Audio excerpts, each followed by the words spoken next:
Isaac and his mother lived alone in a small house on a hill. I am just going to say this right now. This game is a blast to play, but hell to talk about story-wise and thematically.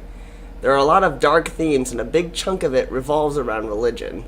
I'm just going to put up this disclaimer to say that I hope I don't offend anyone with this discussion. So on to the review. The Binding of Isaac is a game made by Edmund McMillan, who is part of Team Meat, that follows the big hit called Super Meat Boy. Making a game after such a big hit is pressure on its own, but Ed thought it would be better to add more pressure by reaching in and talking about his own experiences on religion and how they may affect a person.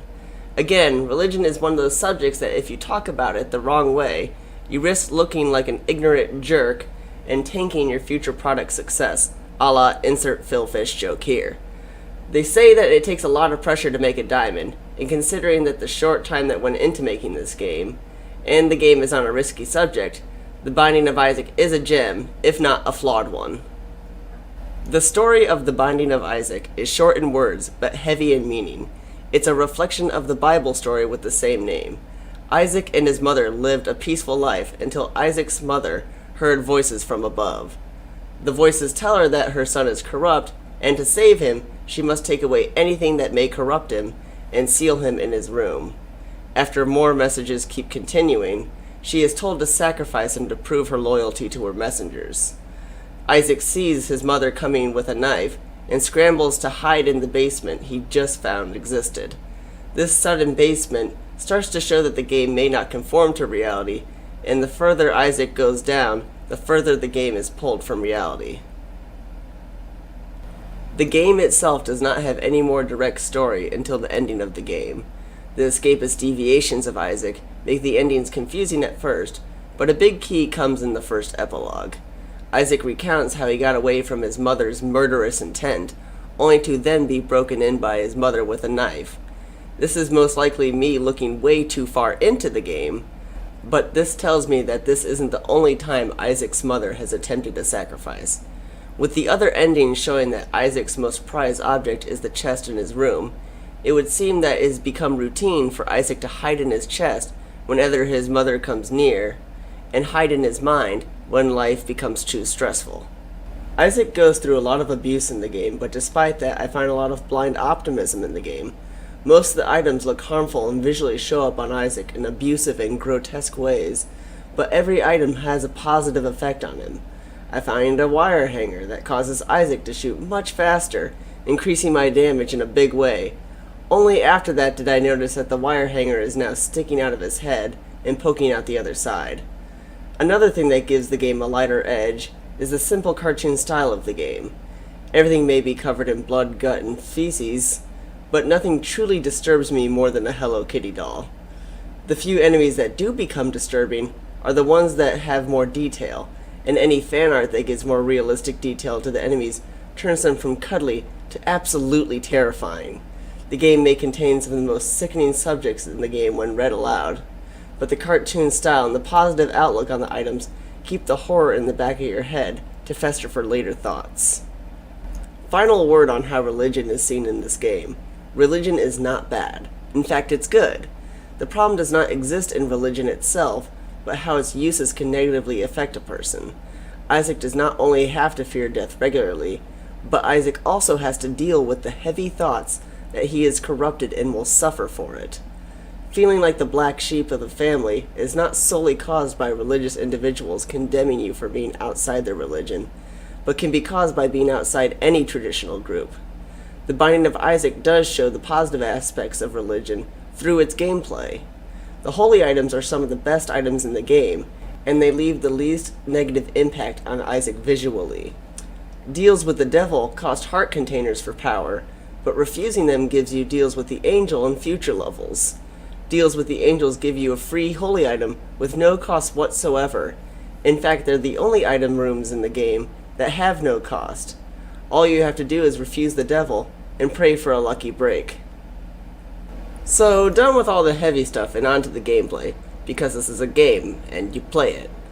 The game starts off with an empty room with all your controls scribbled on the floor.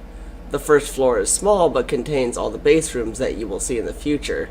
There is an open item room a shop locked behind a door, a secret room for the adventurous players to find, and a challenging boss room. The simple first floor eases the player into the game and gives them a bulleted list of what to expect on future floors. Copy-paste onto the next floor with every aspect increased in difficulty until you reach the bottom or die. The only way to improve yourself is the random items that you will find on each floor. The effect the items have on Isaac can range from game-breaking to completely unnoticeable. You could get Mom's Knife, which changes your attack from ranged tiers to a short-range knife that can be thrown small distances. Or you could get Guppy's Tail, which makes chests more likely to spawn after clearing a room.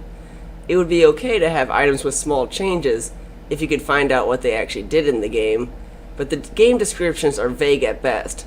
The description for the previous items are stab, stab, stab, and cursed? I dare you to find out what each item does on the first try without having to resort to your friendly wiki page.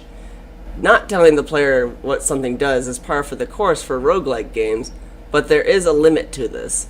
Taking a few times to find out how an item works is passable, but when it's your 10th time finding an item and you're still saying to yourself, well, what does this do? It becomes a problem. Also, the controls for the game may be too simple for its own good.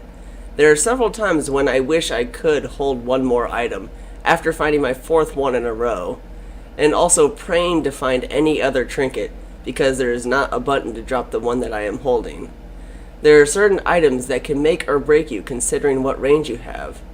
I can only shoot the same distance, which can reach across the room, not hitting anything, and there's no way to ease up on how far the shots travel.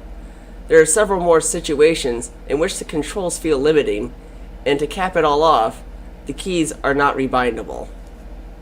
I may have focused too much on the negative, so let me switch to the positive.